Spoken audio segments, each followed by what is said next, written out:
Okay, welcome, gang. It's that time of the week. Just wanted to share with you what's happening with your little voice right now. It's a great time of the year here in Phoenix, Arizona, and Scottsdale, Arizona. It's beautiful, balmy, 70 degrees outside. At other places, frigid and cold. But here, I just wanted to share a few minutes with you what's happening with your little voice. So if you want to share, type in the comment, what little voice bugs you the most? That's the topic today. What little voice is bugging you the most? And if I can do something to help you, give you some tools, give you some techniques. As you know, in the book, Little Voice Mastery, wherever it is, in the book, Little Voice Mastery, here it is. In the book, Little Voice Mastery, there's 21 techniques on how to control the little voice in your head.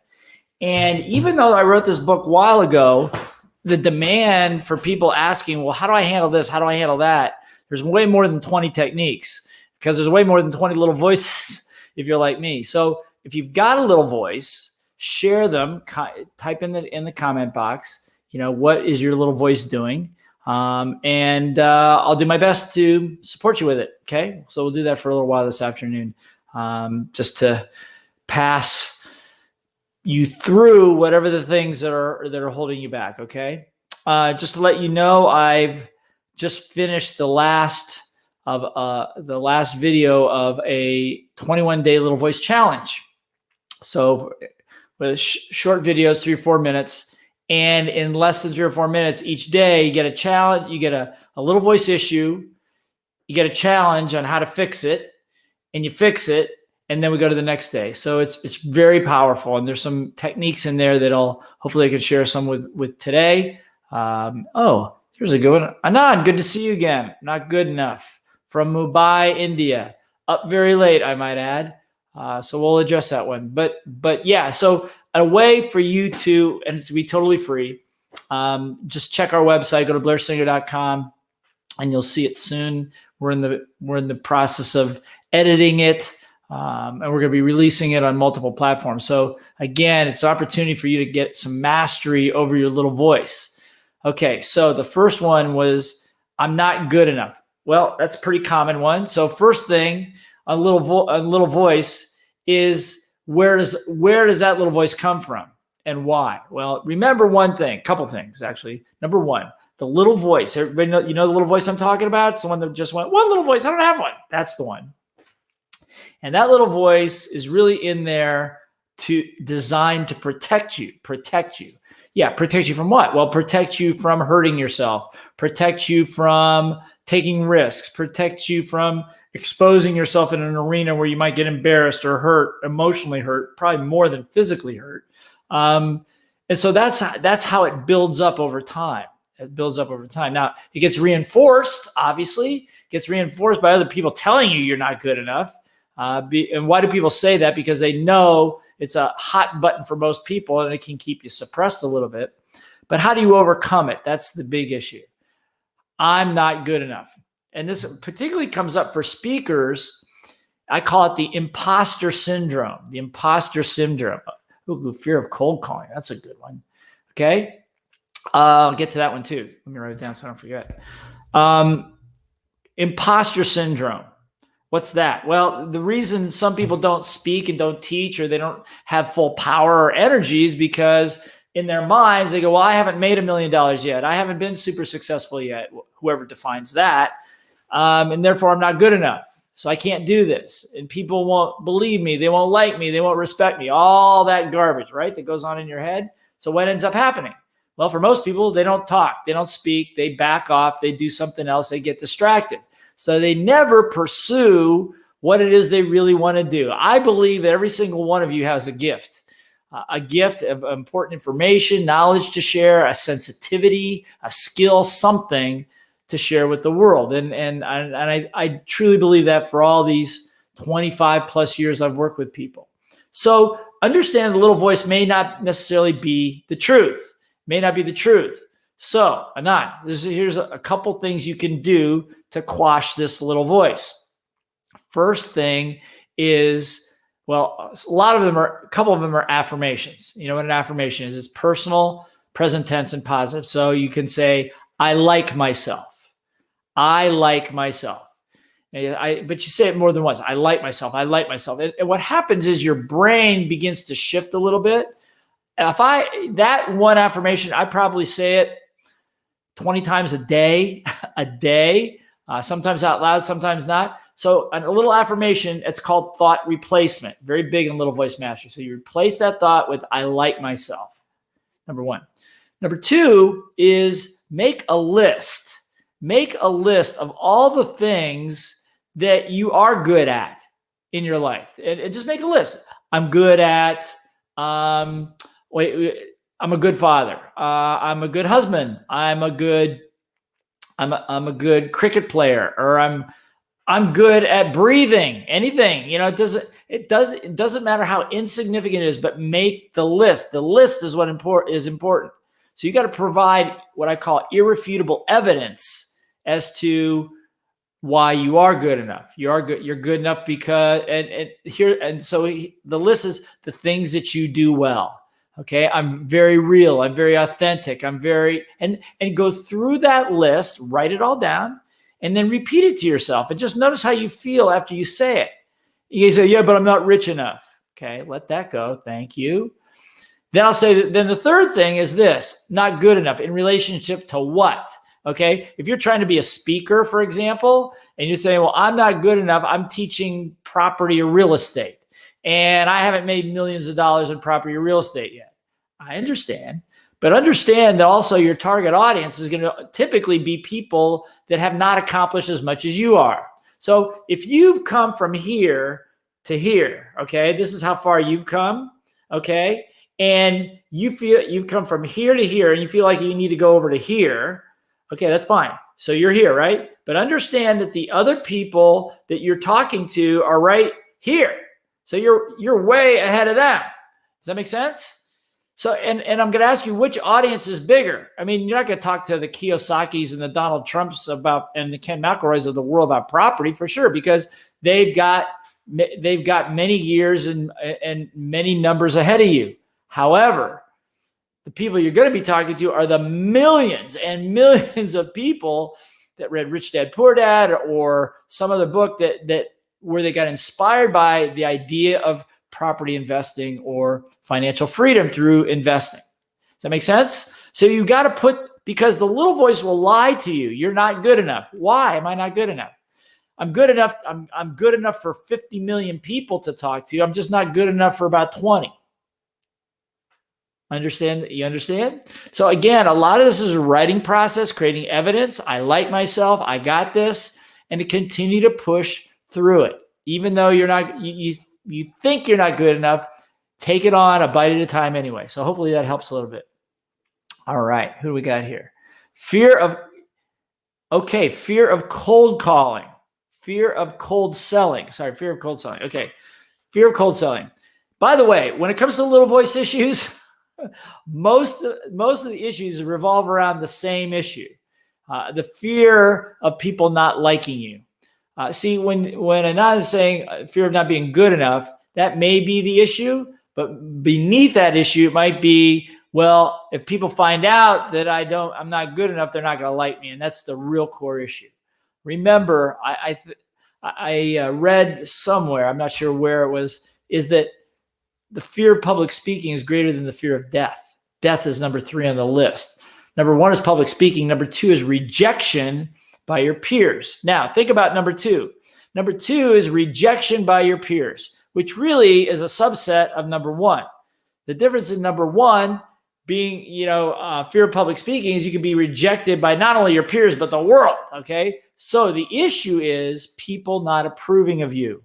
So that sits below everything. And I would tell you that if there's one thing that kills dreams, if there's one thing that keeps people broke, if there's one thing that busts up relationships, it's that one right there. The fear of people not liking you. Why? Well, because we are creatures, as Brené Brown says, we are creatures of connection. We want to be connection. And the worst thing that could happen to a person is to be ostracized or pushed out from their group, rejected by the group, because it's a core pain. That's a core pain. Making a mistake, for example. Making mistakes, nobody likes making them, but making mistakes aren't so bad because you learn.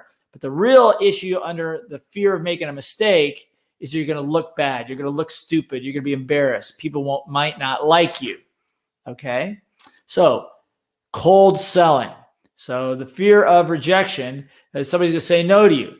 So they say no to you. So you go to the next person. If you look at cold selling as an experimental process, that's right. In other words, that person you're cold selling has not earned the right to have a relationship with you yet. You don't have a relationship with them. They don't have a relationship with you. You don't know them. All you're doing is testing whether you could have one. That's all. So when you go up to somebody and say, excuse me, you can say something like this. You say, I'm from ABC company, and we've worked with several companies similar to yours and helped them increase their sales by about 15% in a matter of weeks. Is that something you might be interested in? You go, get out of here. Okay, good. Thank you. Fine. Okay. So then you do it again. Yeah, get out of here. We're not interested in salespeople. Okay, thank you. Okay. And you just keep doing it until you find the formula that works. So it's impersonal. Now, how do you make it impersonal? Get in front of a mirror and practice it about 150 times. I tell speakers sometimes to stand in front of a mirror and demand that the other person give you $25,000 for 3 minutes of your time. $25,000 for 3 minutes of your time. And when you can stop hesitating, when you can stop laughing, when you stop crying, then you will have deadened the sensitivity. We used to have, I think we still have it, is an objection handling kit designed exactly for cold selling. And what we would do is it's a series of flashcards. And on the flashcard, there's an objection, like I'm too busy, or you're too expensive, or whatever it is. And on the back, there's some answers. But that's not the purpose of the exercise. The purpose of the exercise, if you listen to how I teach you to do it, is you do it again and again and again until you don't hesitate, you don't stammer, you're just able to follow it with an acknowledgement and a question. That's it. Don't even try to solve it.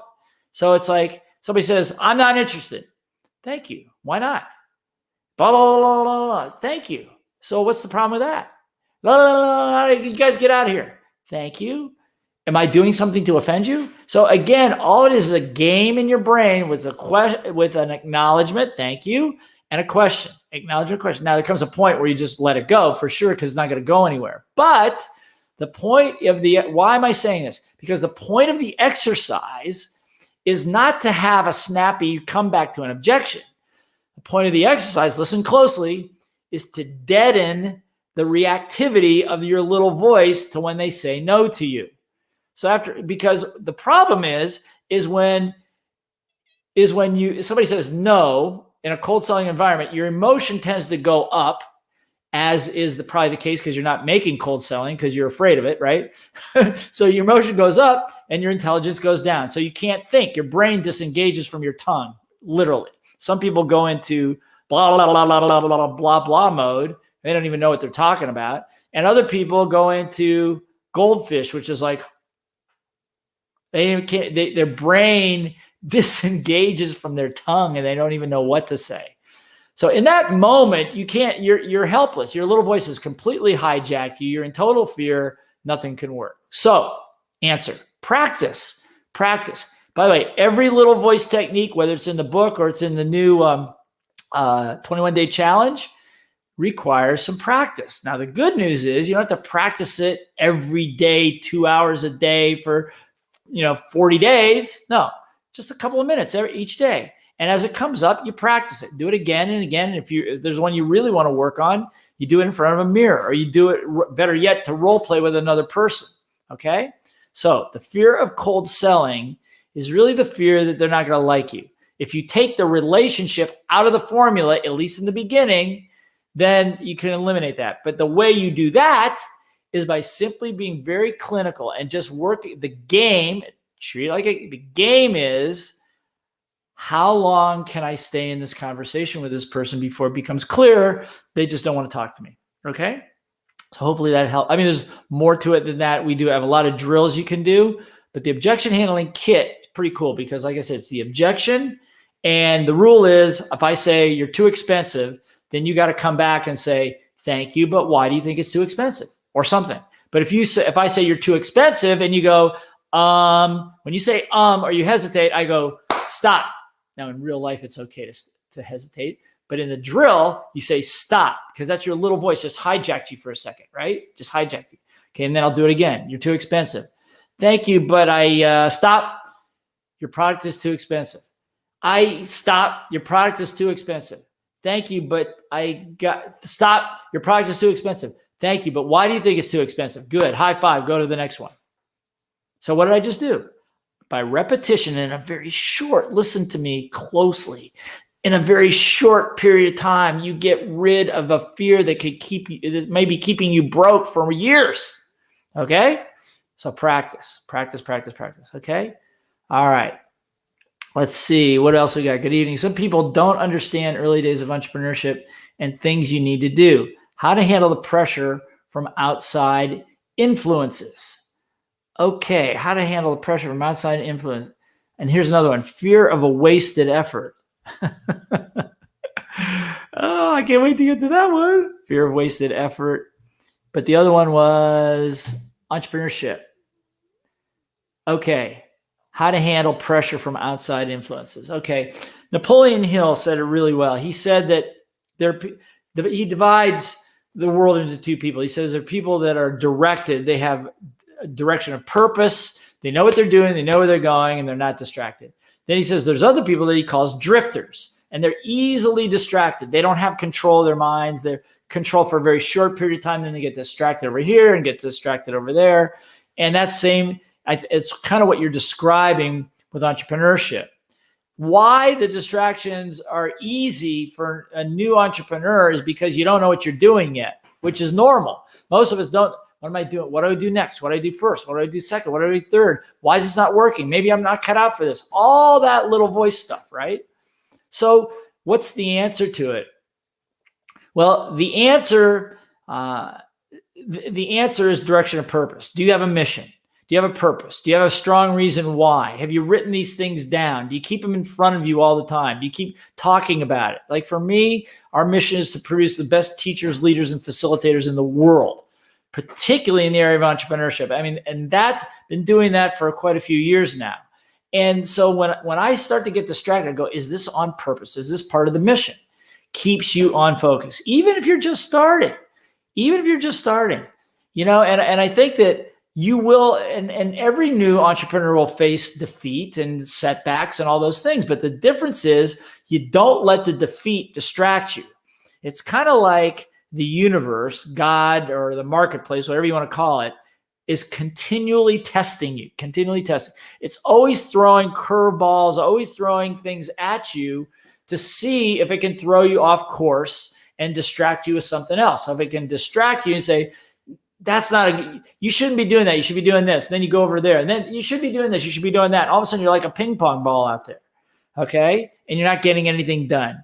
And then your goals become smaller and smaller and smaller until you're just adrift out there. So how do you avoid the distractions of entrepreneurship and understand that it's hard work and that little voice? Well, simply by write yourself a little card and hang it somewhere. Go, no distractions. Or write the word distractions. Draw a line through it. Stay focused. Set goals. Not 5-year goals. Not even 1-year goals. Set 3-month goals. This is my goal. Make sure it's on purpose. Then we have an amazing goal setting program. And if you follow the program, you'll isolate 15 goals in 3 areas of your life. And within a few minutes, you'll be able to narrow it down to the one goal that you need to achieve in order to satisfy yourself, your spirit, everything around you, the goal that you really want. I think one of the other things, my friend, is to avoid distractions, is to make sure you're doing what you want to do, not what other people tell you should do or what you feel obligated to do or what your family says you should do, all that kind of stuff, okay? These are all ways of avoiding the little voices of distraction and staying on purpose. Like I said, if you're interested, we have if you go to blairsinger.com, get started, We have an amazing goal setting program, and we have a lot of trainers all over the world to teach it to you in a few moments. And with that, it'll eliminate a lot of the distractions. Okay, let's see what else we got. Mother of all fears, fear that we shall succeed, fear of success. Okay, so let me go to fear of success. Okay, let me write that one down. That's a good one. Thank you. No distractions. David Belfer Wolf. That's right. No distractions, my friend. Even in Melbourne, Australia. Okay. Fear of a wasted effort. Okay. Well, it's a legitimate fear. And you know what? You're going to waste your efforts. I'm just going to give you the bad news. It's going to happen. And it's going to happen more than once. And it may happen a lot of times. But that's called testing. Anybody that's in marketing knows that that a lot of what you try is not going to work until you find something that does work. So there are going to be, but it's not a wasted effort. I would say the little voice technique for handling the fear of a wasted effort is to understand that it's not a wasted effort. It's a test. And the minimum, sometimes what appears to be a wasted effort turns out to be one of the biggest, most powerful learning experiences that you could possibly have. Okay.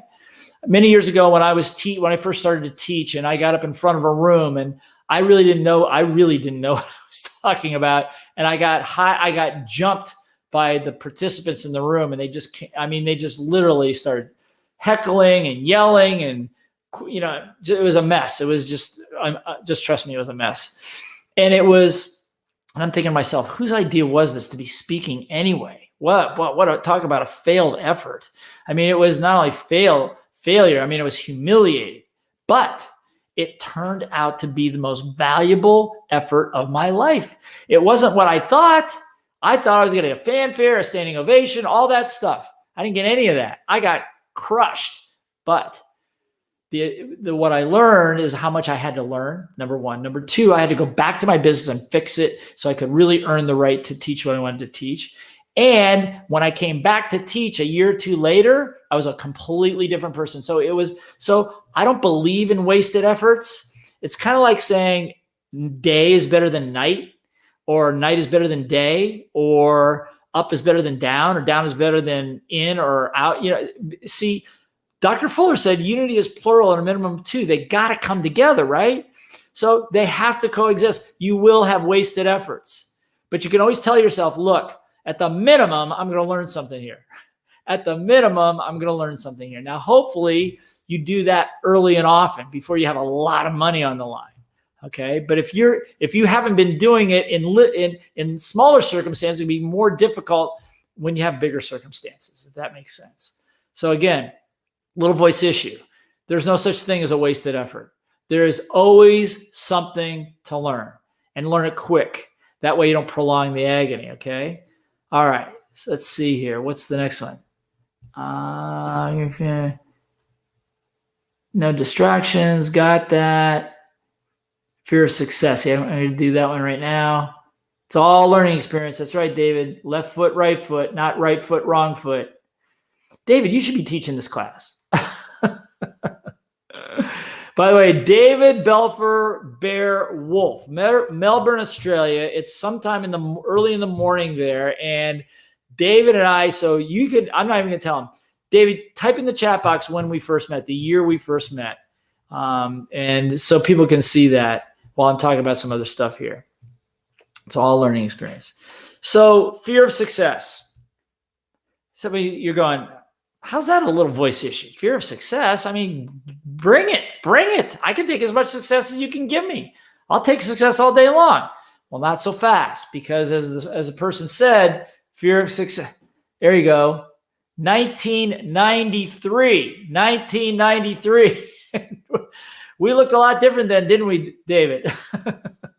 And he's been a great friend. He's part of our Blair Singer Training Academy, an amazing trainer. And he also owns a great salon in Melbourne, Australia. So if you're in Australia, go check him out. He and his team, they're amazing and make you look beautiful. But he's an amazing personal development trainer as well. Okay, so success.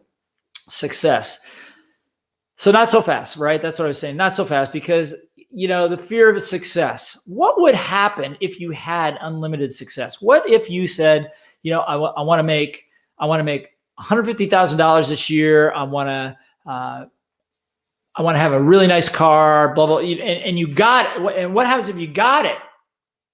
Or let's say you set a goal for yourself, a really big one, and you got it. What would happen? You'd be happy, hopefully. But what's the next thought? Oh my God, I don't know. What if I have to do that again? Now I'm visible. Now people can see me. Now what do I do? And so what happens is, like I said, little voice is real sneaky. Remember, what's the purpose? To keep you safe. That's right. Keep you safe. Because if you have success, are you bigger or you're smaller? You're bigger, right? You're bigger. You're more exposed. More people see you. You attract more things.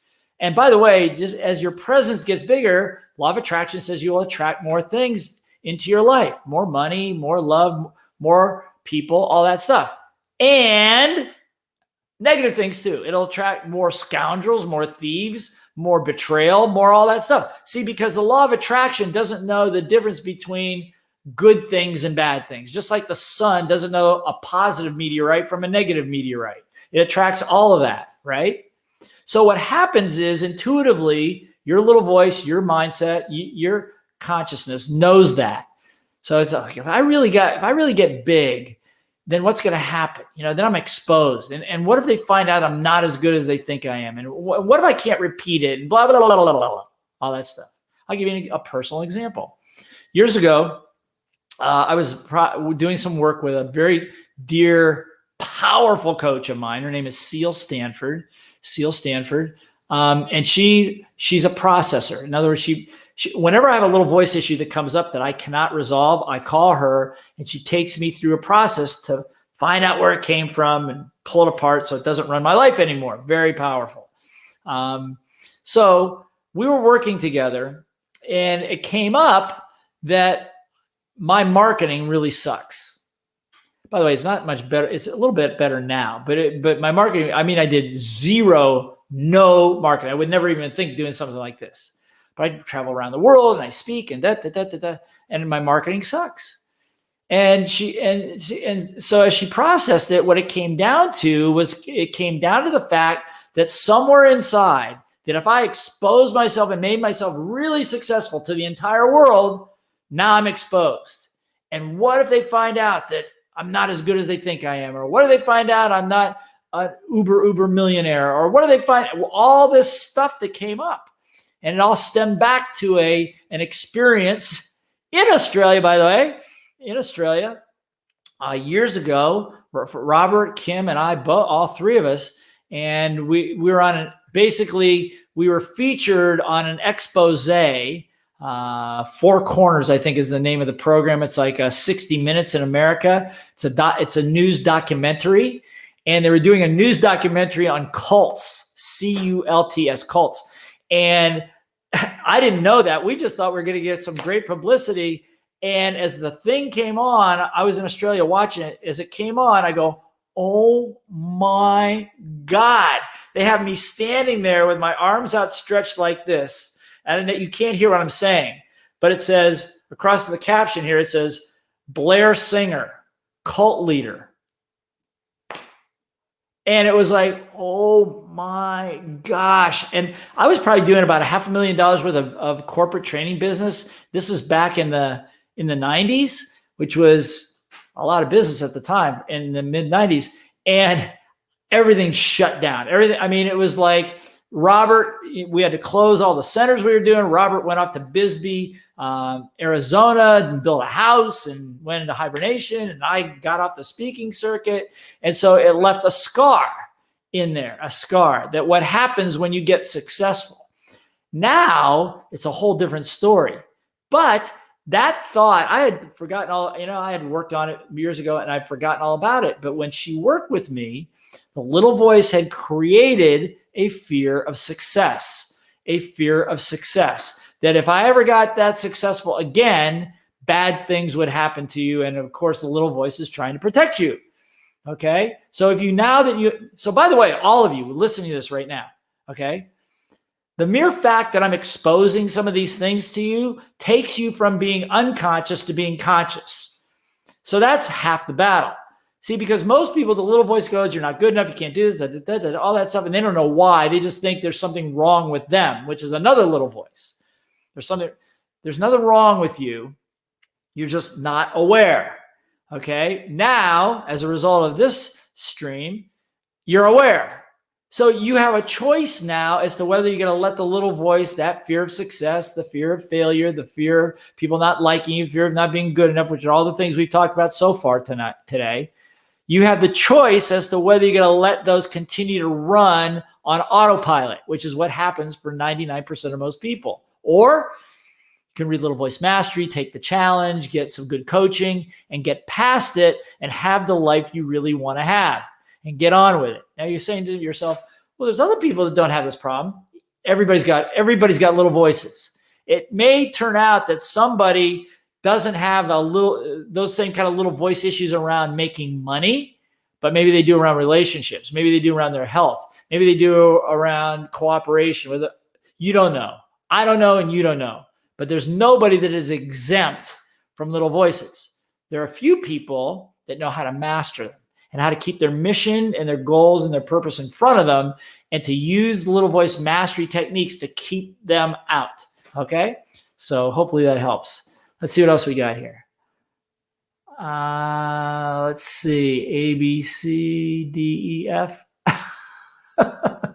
More drama. How can we, you make me blush. Oh, it's hard. I'm not making you blush. How can we pass the fear? Okay, how do you pass the fear? Okay, I'll get to that. Pass fear. Let me see what else we got here.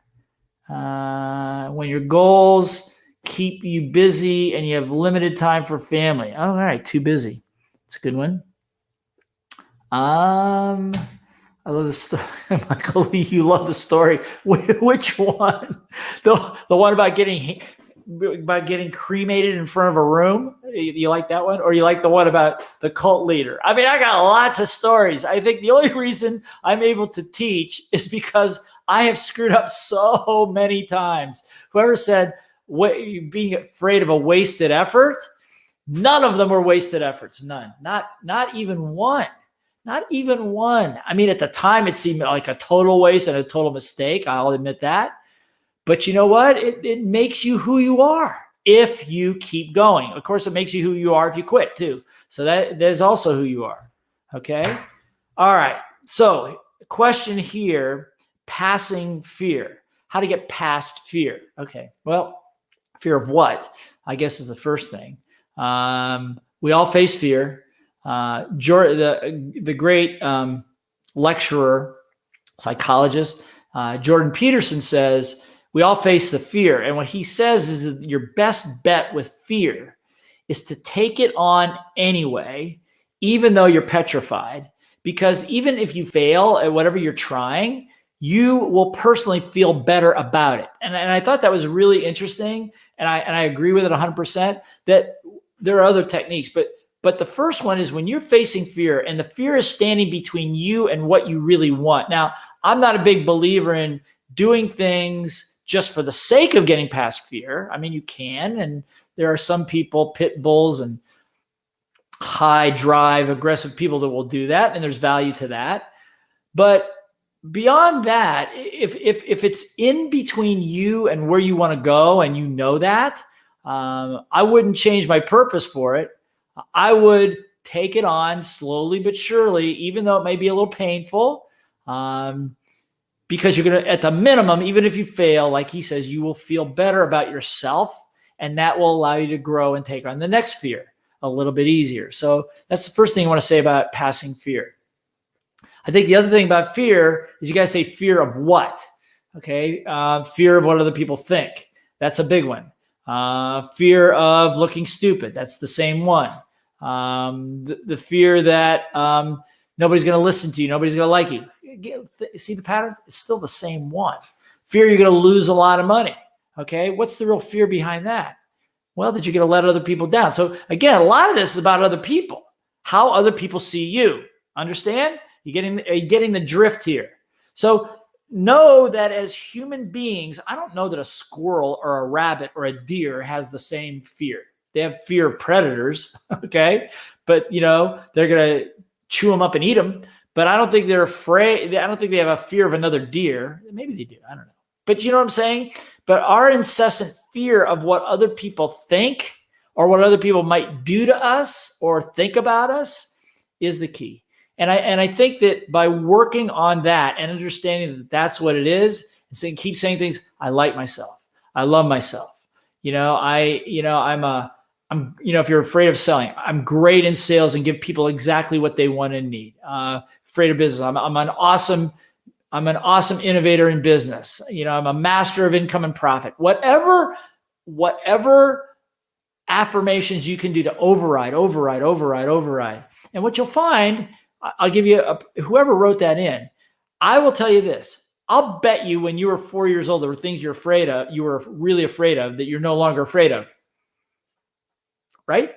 I'll bet you there are things that maybe you were afraid of riding a bicycle, or maybe you're afraid of walking to school by yourself, or whatever that was. But you know what?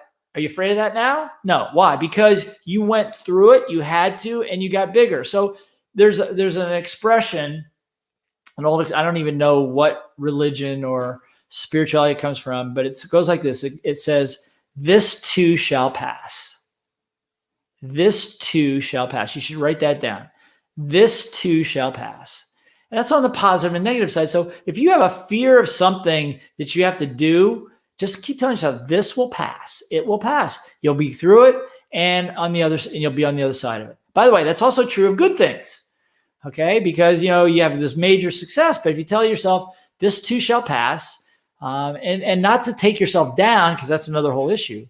But the fact of the matter is, it'll keep you from crashing after a big high. This too shall pass, and we'll be back and it's all about waves, okay? So getting past that fear. All right, what's the other one? The other one, let me check here. How do we connect the little voice with unresolved emotional issues, especially from childhood? Okay. How to keep your participants engaged in a virtual environment. Okay, so let me see. Virtual environment. How to keep engaged. Okay, so how to keep engaged. Okay, that's a good one. The other one is too busy. And the other one was what? How to connect. Emotional issues to childhood. Okay, that's a lot. Wow, it's a lot of therapy, man. It's a lot of therapy. Okay, so here we go. Too busy. Okay, so you ready for this can of worms? This may not be what you want to hear. Okay, so I'm too busy. As an entrepreneur, you're busy. You're busy. You work 24/7. With COVID-19, we all go online and we get busier. Actually get busier for somewhat less money in some cases too, right? So that's a very common deal. So how do I, why am I having problems? I need to take care of my business because I got to make money, but I want to be with my family. How am I going to do that?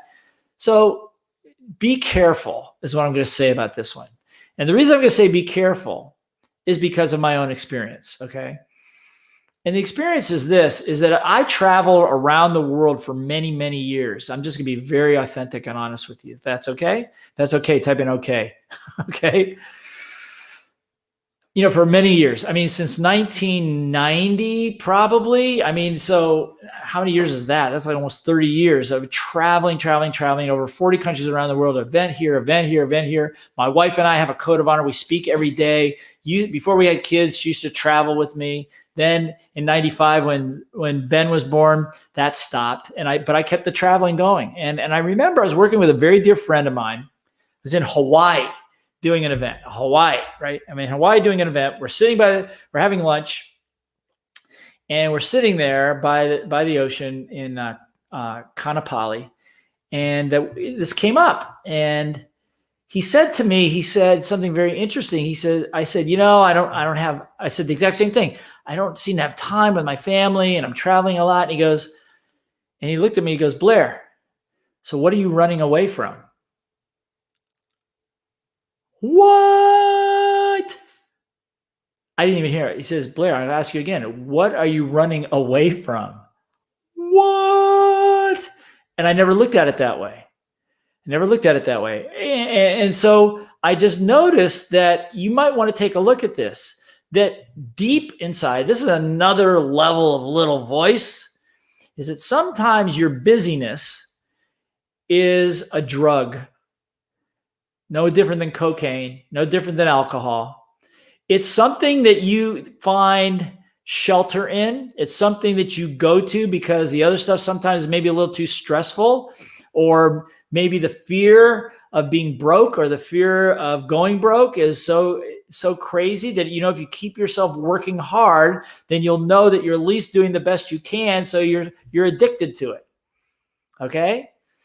I had a coach. I currently have a coaching client from the Philippines, and he had the same thing. He's had the same thing going on. He was overweight. He's a brilliant marketer, great marketer.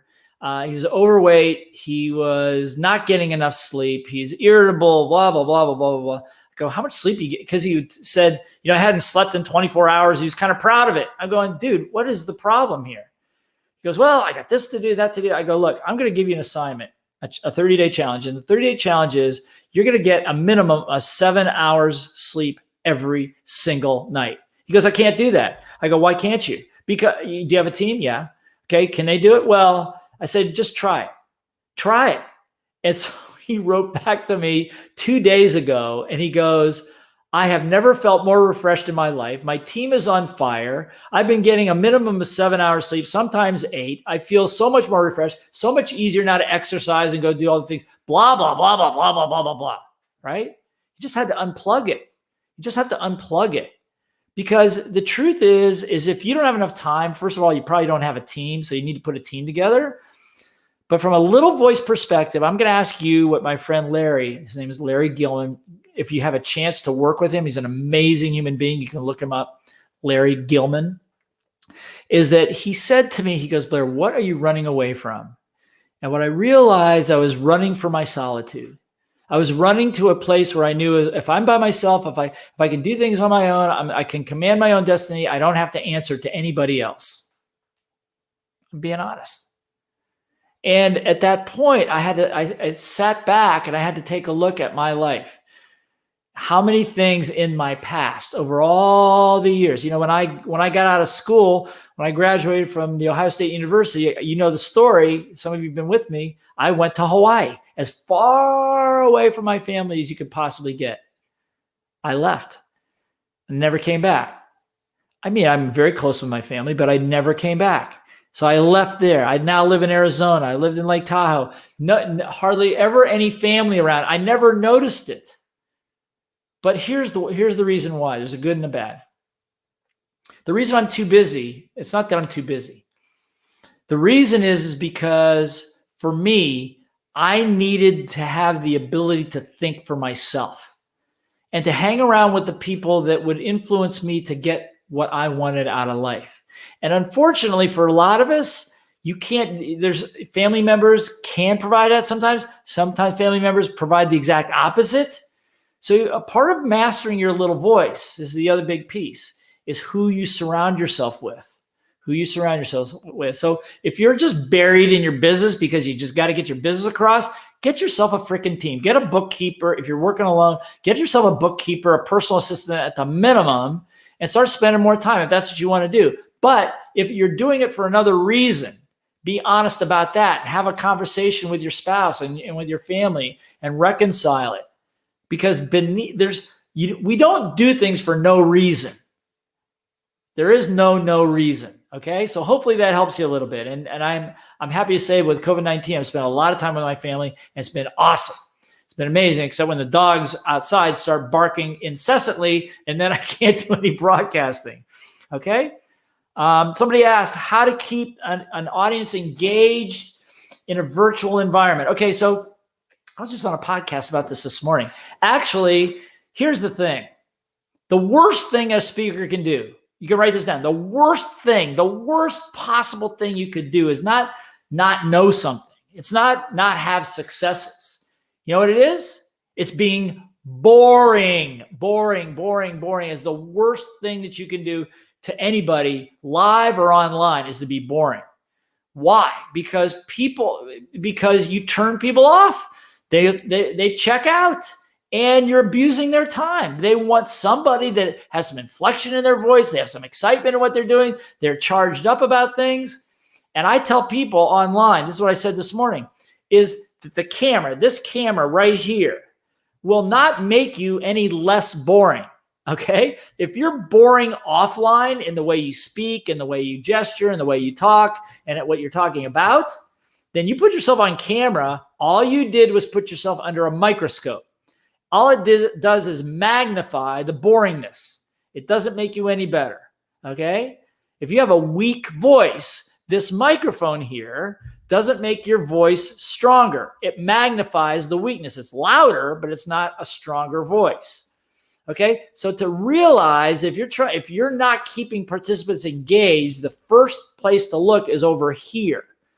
Am I engaging? Am I excited? Am I using gestures? Am I looking at people in the camera? Am I having a good time? Am I excited about what I'm talking about?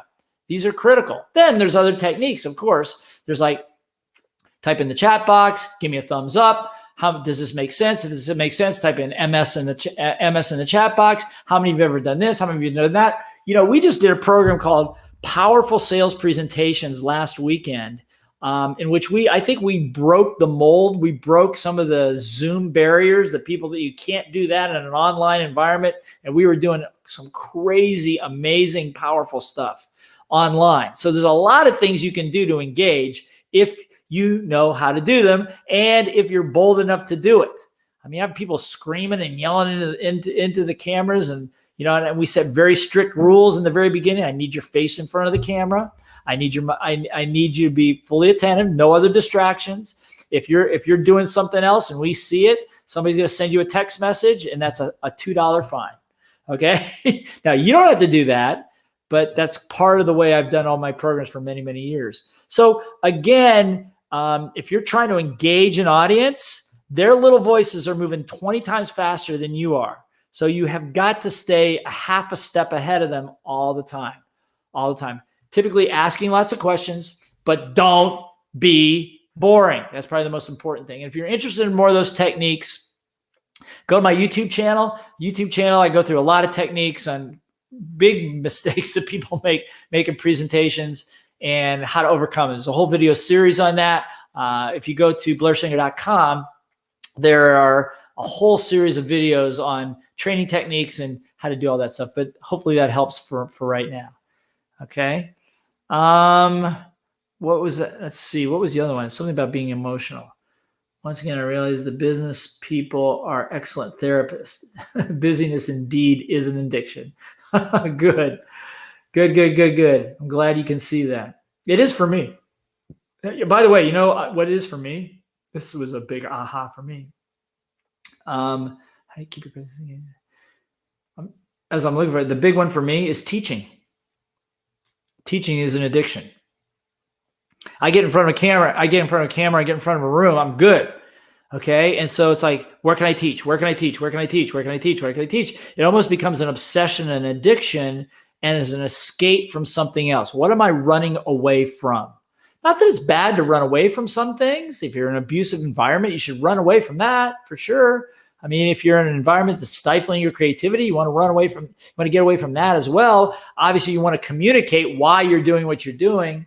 But, I think that everybody's got their own little, I have a friend, Josh and Lisa Lannon, they have a drug treatment clinic for wounded warriors, people that, and first responders like firefighters and law enforcement.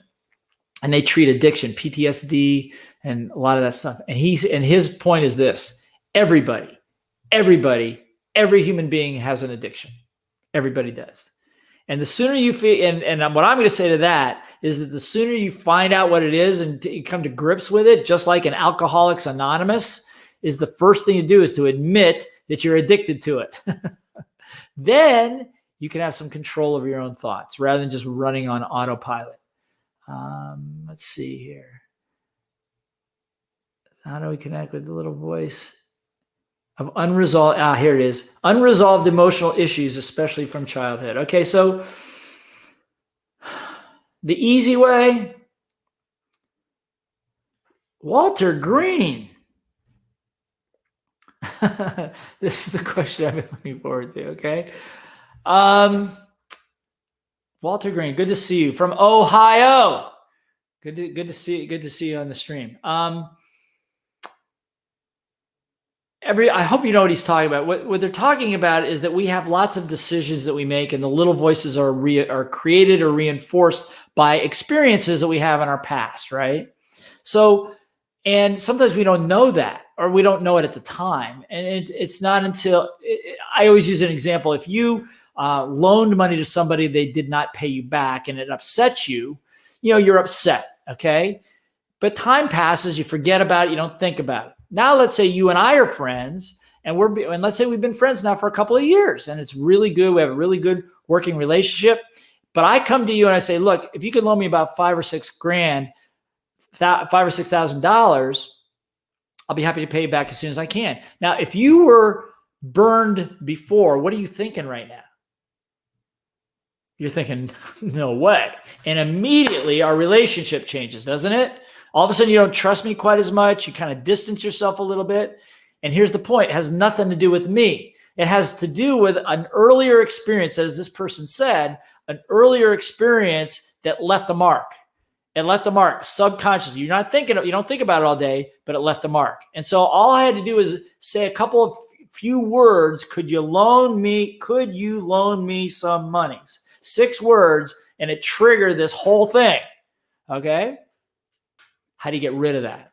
First of all, I don't know about you. I probably I figure I have a lot of that stuff. I don't even know what I have. I don't even know what's going on up there half the time. That's why early on in the mid 80s, I started seeking out the best teachers and coaches I could find who are professional at digging into finding those incidences. I mentioned Seal Stanford. She's one of them, and her whole team. And Nicole is part of that team in South Africa. And people all over the world, they're trained in how to do that. Jane Johnson, who I've known for almost 30 years, who's been one of my coaches. These are amazing people that are schooled in not giving any advice, no education, very little education, but simply know what questions to ask so that you can unravel those experiences in your life. You can rediscover those and resolve them and get on with your life. And that's priceless. And I'd say that anybody in business going forward from the 2020s on that's not doing personal development, processing, clearing, or coaching is just not going to be nearly as effective as other people. They may have some momentary success, but as somebody said, they may not be able to handle the success, or they may sabotage themselves with the success, because it's another thing that happens, a fear of success, is you sabotage it. You sabotage it because it brings you back to normal, and at least you're upset, but at least you're comfortable, or at least your little voice is comfortable. So again, I would seek coaching. As you do more coaching, you can do it yourself. And you can say, I know, where did this come from? When did I ever feel like this before? There's an experience a couple of days ago. When did I ever feel like this before that? Maybe I remember about 8 years ago. When did I feel? I remember I was about 10 years. See, and you can go very quickly go through a regression where you can say that's where that happened. That's not enough though, because if you just do that, now I got an excuse. No, it's not about getting excuses. It's about going back and going, okay, that's where it started. Now, as I am today, how would I if the blankety blank year-old Blair were standing there with 10-year-old Blair, how would I handle it? I would handle it way differently, right? And that's what you got to do, is you got to go back to the incident and how would you handle it, resolve it, and move forward. And then all the rest of the stuff falls away. Okay.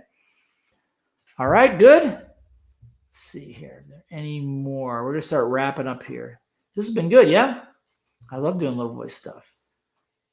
Let's see. but isn't teaching also something you highly value and love doing? Yes, Patty Lamp, I love doing it. I love doing it. It's a good thing I do, but that not to demean it, because I don't think I'm ever going to stop doing it, but I can stop doing it as an addiction. I can do it because of something that needs to be done and not be so obsessed. I got to do it. I got to do it. I got to do it. I got to go. I got to go. I got to go do another call. I got to do, that at that point, it becomes too much.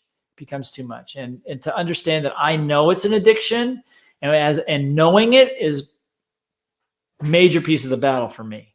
Of course, it adds a lot of value. Thank goodness it does, right?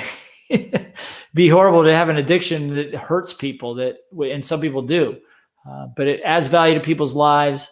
But I also want all of my life to work, not just my career life. I want my family life to work. I want my health to be good. I want all those things to work. Okay. Let's see. Yeshma from Hong Kong. Good to see you. Very good to see you. Okay. So again, thanks you guys for being part of this streaming today and working on your little voice. There's way more little voices to come, and we'll work and next week we'll work on we'll talk about something new, but there's always room, because what I'm going to tell you is that anything that is stopping you right now has very little to do with anything other than your own resistance. And your own resistance is the little voice. And just remember, it was designed to protect you. And you got to ask yourself, do I really need that protection anymore? I'm a big person now. I can handle it. And the worst that can happen is I'm going to get smarter. I'm going to get smarter. I'm going to get wiser. And I'm going to be able to help more people. Okay. So thanks, you guys. Thanks for a great hour. I thoroughly enjoyed it. Give somebody a high five. Have a great weekend. Give at least 4 people a hug and say, I like myself. All right. Be awesome.